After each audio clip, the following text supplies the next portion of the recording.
बच गया खैर बच गया।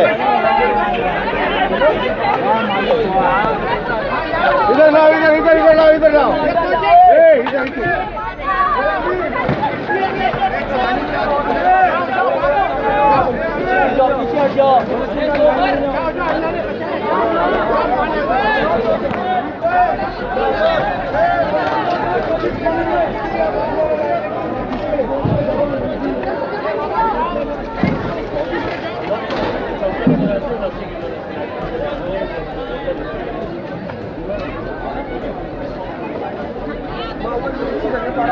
रेस्क्यू टीम से गुजारिश करते हैं, इतने पत्थर हम नहीं हटा सकते। बंदों को तो निकाला है लेकिन रेस्क्यू टीम जब तक नहीं आती है, ये अंदर देखो अभी तक लोग लटके हुए हैं।